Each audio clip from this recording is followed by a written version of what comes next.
افسروں کی تو قدر کی، تو نے اپنے پیروں کی تو قدر کی، تو نے اپنے ماں باپ کی تو قدر کی، تو نے CCTV کیمرے کی تو قدر کی، اللہ کی قدر نہیں کی۔ CCTV کیمرے کی زد میں اگر نکاح ہو تو آپ پان کھا کر کے نہیں تھوکتے، اللہ دیکھ رہا ہے، سود بھی کھا رہے ہو، زنا بھی کر رہے ہو، فلمیں بھی دیکھ رہے ہو، گندی پکچریں دیکھتے دیکھتے سو رہے ہو، ایک دن مرنا ہے۔ سن لو، اللہ کی طاقت بہت بڑی ہے، جب اللہ اکبر ناراض ہوتا ہے تو برباد کرتا ہے۔ دیکھ لو، فرعون کو اس کے دریا میں غرق کر دیا، فرعون کو آج تک اس کو کفن میسر نہیں آیا، نمرود کو لنگڑے مچھر سے ہلاک کر دیا۔ میرے جوانوں، اللہ سے ڈرو، جب بھی دل گناہ کرنے کو چاہے تو سوچو کہ اللہ دیکھ رہا ہے، اللہ دیکھ رہا ہے۔ اس تصور سے صرف ایک گناہ چھوڑ دو گے، اس تصور سے صرف ایک گناہ چھوڑ دو گے، اللہ تمہاری زندگی کے ہر گناہ کو معاف کر دے گا۔ اس سلسلے میں ترمذی شریف کی ایک حدیث ہے، اس کا مفہوم اپنے الفاظ کے جامع میں پیش کر رہا ہوں۔ بس اسی حدیث کے لیے اتنی لمبی تمہید باندھی تھی، ترمذی شریف کی حدیث، اس کا مفہوم میرے الفاظ کے جامع میں۔ اللہ اکبر، اللہ کے سچے رسول صادق و مصدوق مصطفیٰ جان رحمت صلی اللہ علیہ وآلہ وصحبہ وبارک وسلم ارشاد فرماتے ہیں، بنی اسرائیل کے اندر ایک جوان تھا، بنی اسرائیل میں ایک جوان تھا، اس جوان کا نام کفل تھا، اور کفل کو لڑکیوں سے بہت پیار تھا، لڑکیوں سے بڑی محبت تھی۔ اتنا بڑا عیاش، اتنا بڑا آوارہ، اتنا بڑا بدکار تھا کفل کہ روزانہ اس کے بستر پر کوئی نئی لڑکی رہا کرتی تھی۔ میں حدیث کی شرح کے ساتھ جو ہے وہ اس کا مفہوم پیش کر رہا ہوں۔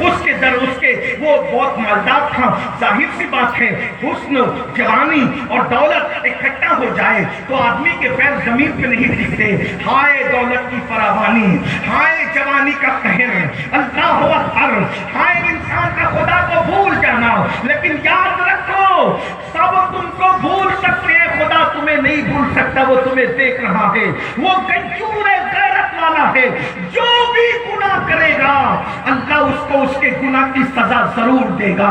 اللہ اکبر، میرے آقا نے اسی لیے تو فرمایا، ٹھوکر بھی لگتی ہے تو گناہ کی وجہ سے لگتی ہے، چراغ بھی بجھتا ہے تو گناہ کی وجہ سے بجھتا ہے، جسم میں کھجلی بھی آتی ہے تو گناہ کی وجہ سے آتی ہے، آنکھیں پھڑکتی ہے تو گناہ کی وجہ سے پھڑکتی ہے۔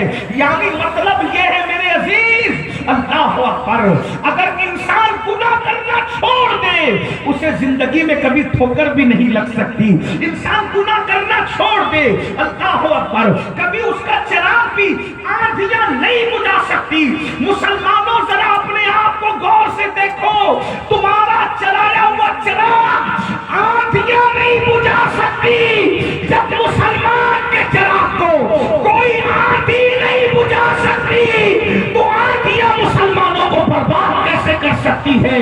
شرط یہ ہے کہ مسلمان کو وہ مسلمان بننے کی ضرورت ہے جیسا مسلمان بنانے کے لیے مصطفیٰ جان رحمت تشریف لائے تھے۔ میرے بھائی، تم قادری بن گئے، ہم سب قادری بن گئے، برکاتی بن گئے، رضوی بن گئے، اشرفی بن گئے، چشتی بن گئے، حشمتی بن گئے، وارثی بن گئے، مداری بن گئے، ڈاکٹر بنے، ٹیچر بنے، خطیب بنے، ادیب بنے، عالم بنے، مفتی بنے، جج بنے، سب بنے۔